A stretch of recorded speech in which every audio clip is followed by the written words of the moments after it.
Like Lindsay Lohan, the world is becoming increasingly unstable. The only difference is the world doesn't have a DJ to come home to and scissor kick for comfort. So, what's gonna plunge us into chaos this week? Double dip recession? Caliphate? Nope. It's the international prototype of the kilogram, the universal standard against which all other kilograms have been measured since 1889, and it's pulled a Jennifer Hudson and suddenly lost weight. Now to be fair, it's only lost about 50 micrograms, which is roughly the weight of a smallish grain of sand, or if you're not a beachgoer, the weight of a Charlie Sheen hooker brain. Oh, what a blue Bentley. But the significance of the weight loss is much greater. If we can't trust this former beacon of stability, how do we make sense of our world and solve its problems? We want to solve problems like hunger, poverty, climate change, global conflict, obesity. I believe that we need to aspire to play games online for at least 21 billion hours a week by the end of the next decade. Yes, Jane McGonigal, that's brilliant!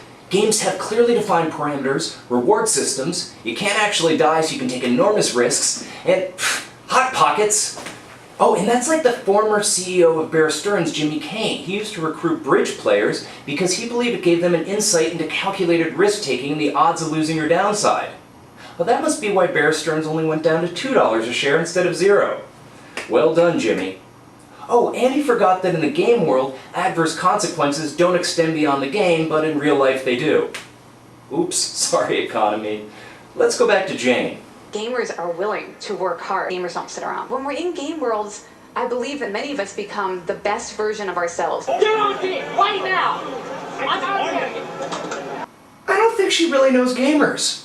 And even if she is right, 21 billion hours a week of gaming will create a surplus of virgins. And since we live in a free market society, well, that means an influx of terrorists to fill the void to meet the demand. Oh my god, you didn't think this all the way through, Jane.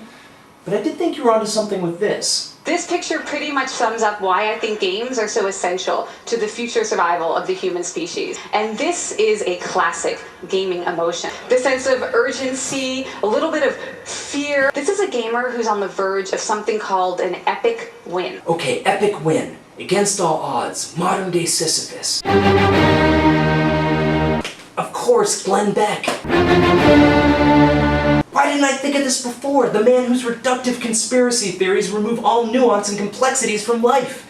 It's like a spiritual deliciousness, like God wrapped in bacon. Where's the person or the group that is saying, walk through this doorway? You want to solve the problem? Walk through this doorway. Restore 1791. Yes, forget expansiveness. Let's move forward by moving backwards. Wow, everything's coming together now. And he's so relatable. It's like he's talking just to me. And he helps me to think for myself, which is so empowering. And 1791, well, that means slaves, and I could totally use some help around the house. Restore the ideas, not the slavery. Don't be 4 years old. Why are you yelling at me? It's like my dad. Every time I get excited about something, he pulls the rug out from under me. Turn the camera off. Okay, that was embarrassing. Glenn and I worked out our differences. He made me go to Glenn Beck University to learn to think for myself again, and frankly, that